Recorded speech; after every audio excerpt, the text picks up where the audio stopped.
अभीरा और अरमान के बीच हुआ बड़ा झगड़ा। जी हाँ, हम बात कर रहे हैं स्टार प्लस के पॉपुलर टेलीविजन शो ये रिश्ता क्या कहलाता है के बारे में, जहां आगे आने वाले एपिसोड की शुरुआत में अभीरा के उदास होने से होती है। जहां अरमान कमरे में आता है, वह बहस करने लगता है। उसका कहना है कि उसने तलाक के लिए झूठ क्यों बोला और वह अभीरा को काफी कुछ सुनाता है, उसे ताने मारता है।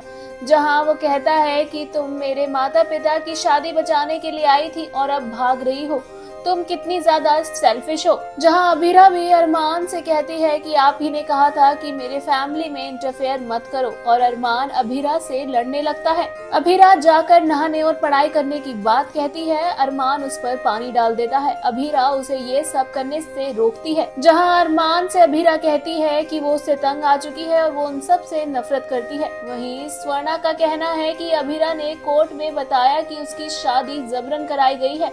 सुरेखा स्वर्णा से कहती है कि आपने कहा था कि वो अरमान से प्यार करने लगी है। स्वर्णा का कहना है कि मनीषा अरमान और रूही के रिश्ते के खिलाफ है। सुरेखा पूछती है कि हम मनीषा को क्या बताएंगे। मनीषा पूछती है कि क्या अभीरा के बारे में कुछ कह रहे हैं। दूसरी ओर अभीरा अरमान को डांट रही होती है और कहती है कि खुश हो जाओ, तुम जल्द ही आजाद हो जाओगे। तुम क्या चाहते हो कि मैं कोई पंचिंग बैग हूँ? मैं एक इंसान हूँ, मेरे में भी भावनाएं हैं। मैं सामान्य जिंदगी जीना चाहती हूँ। इस घर में हर छोटी से छोटी चीज के लिए लड़ना पड़ता है। मैं अब ऐसा नहीं कर सकती। अरमान कहता है कि पापा ने आपके खातिर, यानी कि तुम्हारे खातिर, शादी अपनी दांव पर लगा दी। हर कोई तुमसे प्यार करता है, मैं भी तुम्हारे साथ खड़ा रहा हूँ और तुम मुझे ही चोट पहुंचा रही हो। अरमान अभीरा को काफी कुछ सुनाता है और कहता है कि मुझे हमेशा अफसोस रहेगा कि मैंने तुम्हारे जैसी स्वार्थी लड़की की ओर देखा भी। मैं तुम्हारी यादों को भी अपने दिल में जगह नहीं दूंगा। मैं तुम्हें और इस शादी को बर्दाश्त नहीं कर सकता।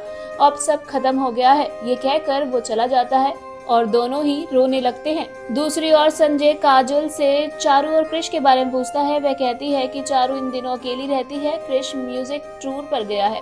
वह पूछता है कि उसे पैसे किसने दिए। वह कहती है कि मैंने कुछ नहीं किया है। वह कहता है कि काश अभीरा ने उसकी मदद नहीं की हो, मैं उसका अकाउंट चेक करूंगा। सुरेखा कहती है कि अभीरा को मत बुलाओ। मनीषा कहती है कि मुझे उससे बात करनी है।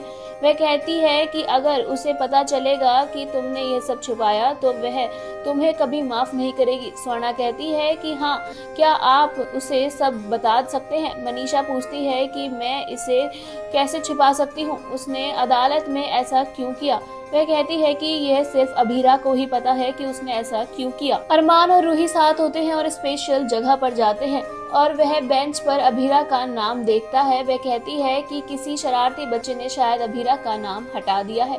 वह कहता है कि यह अभीरा का ही काम है। अभीरा सिंदूर लगाती है और अरमान की बातों के बारे में सोचती है। उसे अरमान की बातें याद आती है, वो रोने लगती है। अभीरा कहती है कि मुझे रोना नहीं चाहिए, माधव और विधा मुझसे प्यार करते हैं, मुझे उनके लिए खुश होना चाहिए। रूही कहती है कि तुम्हारे लिए नई बेंच लाऊंगी।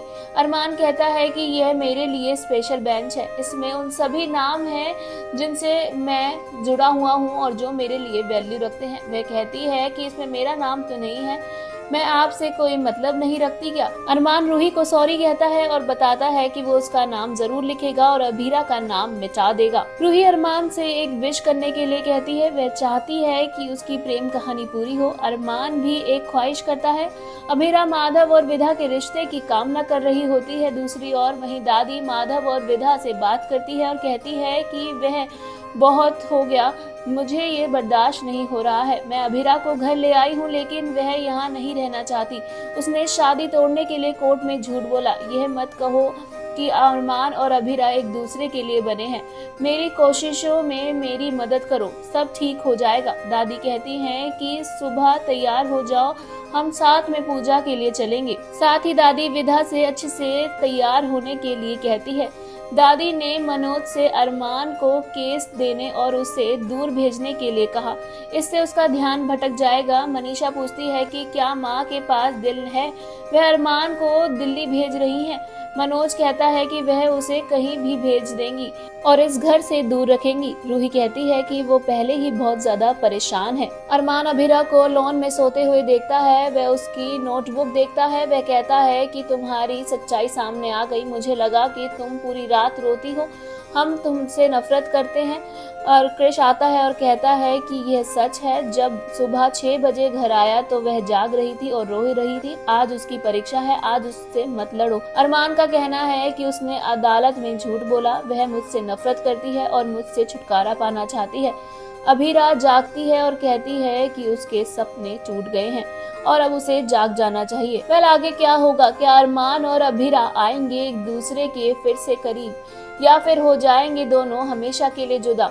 सीरियल से जुड़ी आगे की मोर इंटरेस्टिंग अपडेट के लिए मायापुरी कट को सब्सक्राइब करना बिल्कुल ना भूलें।